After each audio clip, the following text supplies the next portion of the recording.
One day, peace-loving people asked the magician to stop all wars. "It's simple," said the man.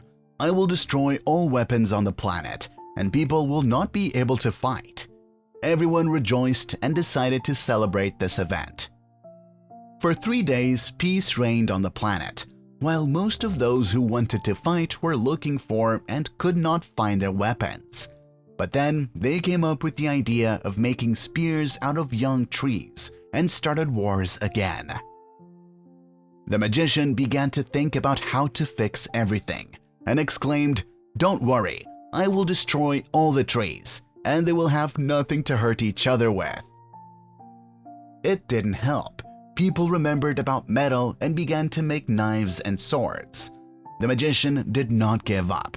He erased from the memory of people the knowledge about the manufacture of hedged weapons. And again, it was a temporary solution. The warlike people remembered the stones. They made slings and started the war again. The wizard was angry and destroyed all the stones.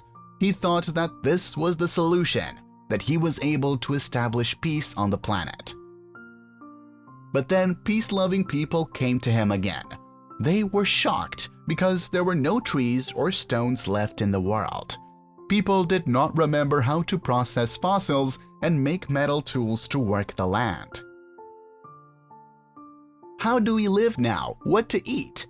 Without trees, soil erosion destroys crops, and soon people will begin to experience hunger and will die without war. The wizard was desperate. He did not want to return the weapon, but he could not leave everything as it was. "I don't even know what to do." Along with him, peace-loving people also fell into despondency. But then a little girl came out. She saw the sad adults and timidly said, "I know what to do. Return everything as it was. Let there be weapons, stones, trees again."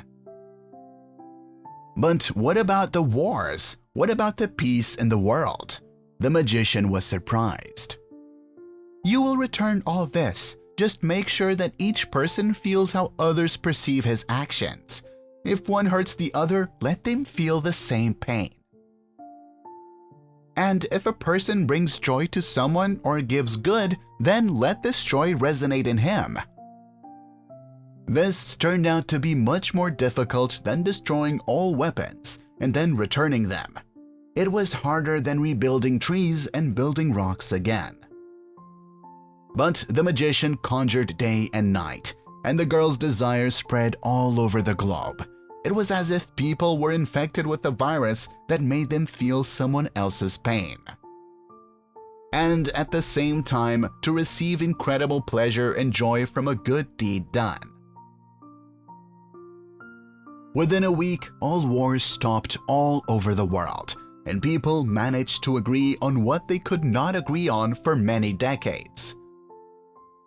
And all happened thanks to the desire of the girl, so that everyone feels the pain of the other as their own, and the happiness of the other as their own. This is not just a fairy tale, but we must try to bring this magic to life. To not evil for evil, not an eye for an eye. And with the feeling, I am kind to you, and I feel good in my soul and in the world.